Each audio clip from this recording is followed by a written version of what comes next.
नमस्कार दोस्तों आज हम सीखेंगे माइक्रोमीटर से रीडिंग लेना। दोस्तों आप ये जो माइक्रोमीटर देख रहे हैं इसे आउटसाइड माइक्रोमीटर कहते हैं।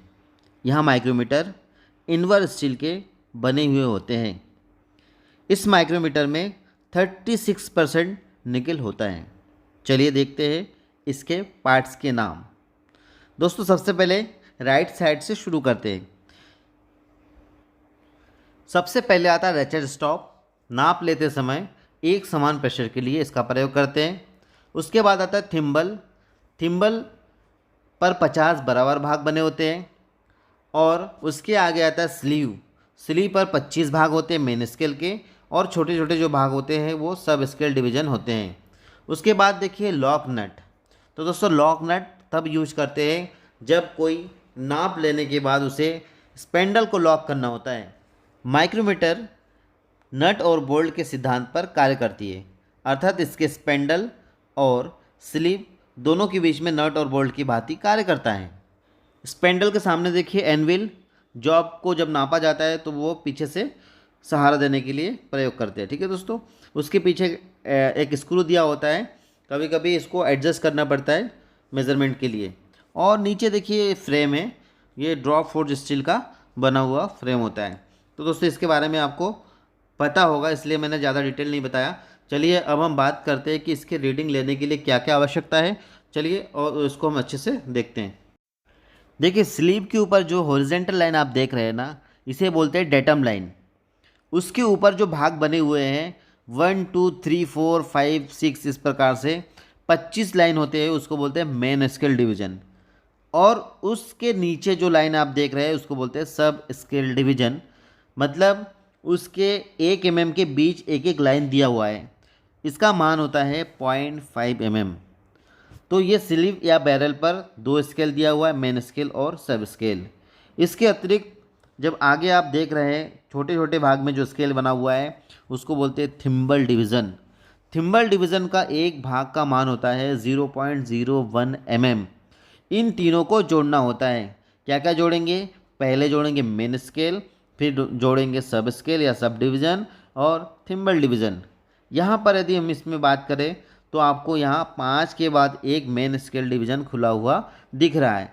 तो क्या हो जाएगा? 5 और 1 6 हो जाएगा यहाँ पर मेन स्केल डिवीज़न। नीचे आप देखिए छोटा सा एक स्केल आपको दिख रहा है जिसे बोलेंगे सब डिवीज़न। इसका एक भाग का मान होता है 0.5 mm। दो चीज़ लेने के बाद हम आगे देखेंगे कि थिम्बल का कौन सा लाइन डेटम लाइन के साथ बहुत अच्छे से मैच कर रहा है। यहाँ पर दोस्तों 11 लाइन तो पूरे चले गए और 12 के बीच में है, अर्थात इसे अच्छे से सेटिंग नहीं किया तो ऐसा दिख रहा है, लेकिन यहाँ पर आप 11 ले सकते हैं। तो 11 ले लीजिए आप। तो 11 जब लेंगे तो क्या हो जाएगा? पहले तो आ जाएगा 6 मेन स्केल, एक सब डिवीज़न भी लेंगे तो कितना होगा? 6.5 हो गया। उसके बाद 11वां लाइन मैच कर रहा है। 11वां लाइन मैच करने का मतलब आप उसमें 0.11 को जोड़ देंगे। इसी प्रकार से यहाँ पर आप इस सब को जोड़ देंगे, 6 मेन स्केल एक सब डिवीज़न, तो 6.5 तो ये हो गया, और 1 और जोड़ देंगे, 0.11 जोड़ेंगे तो 6.61 इसका वैल्यू हो जाएगा। चलिए इसको हम दूसरा एग्जाम्पल से और अच्छे से समझते हैं। चलिए और कुछ इंटरेस्टिंग एग्जाम्पल के थ्रू हम देखते हैं। दोस्तों आपसे निवेदन है, यदि आप हमारे चैनल में फर्स्ट टाइम है तो चैनल को सब्सक्राइब करिए और लाइक और कमेंट जरूर करिएगा आपको कैसा लग रहा है। चलिए अब हम देखते हैं इस रीडिंग को। यहाँ पर देखिए 15 मेन स्केल आपको दिख रहा है, ऊपर की लाइन देखिए 15 मेन स्केल है, तो 15 तो हो गया पूरा। उसके बाद एक और भाग खुला हुआ दिख रहा है, इसका मतलब कितना हो गया? 16। तो दोस्तों 16 तो दिख रहा है, लेकिन देखिए इसके बाद 16 के आगे जो सब डिवीज़न है वो नहीं दिख रहा है। 15 तो पूरा दिख रहा है, 16 भी पूरा दिख रहा है, लेकिन 16 और 17 के बीच वाला लाइन आपको नहीं दिख रहा है, इसलिए आपको यहाँ पर सब डिवीज़न को नहीं लेना है। पहले वाले कंडीशन में लिया था लेकिन इस बार नहीं लेना है। तो कितना हो गया? 16 mm। ठीक है, 16 मेन स्केल। अच्छा अब थिम्बल कितने में मैच कर रहा है? तो देखिए 30 तो ये हो गया, फिर 31 32, मतलब यहाँ पर 32 लाइन मैच कर रहा है। तो कितना हो जाएगा? 16.32। ठीक है दोस्तों, ये हो गया इसका रीडिंग। अच्छे से समझ गए होंगे आप। फिर से देख लीजिए, 15 के बाद एक हो गया मतलब 16, 16 मेन स्केल हो गया, सब डिवीजन खुला हुआ नहीं है। उसके बाद थिम्बल में क्या होगा, थिम्बल के 32 वाला जो लाइन है, 32 लाइन जो है वो इसकी डेटम लाइन, ये बीच वाला जो लाइन दिख रहा है ना दोस्तों, इसको डेटम लाइन बोलते हैं, उस डेटम लाइन से मैच कर रहा है, इसीलिए इसे हम 32 जोड़ेंगे तो हो जाएगा आपका आंसर। क्लियर है, 16.32 इसका सही आंसर है। चलिए दोस्तों, अब देखते हैं इस रीडिंग को।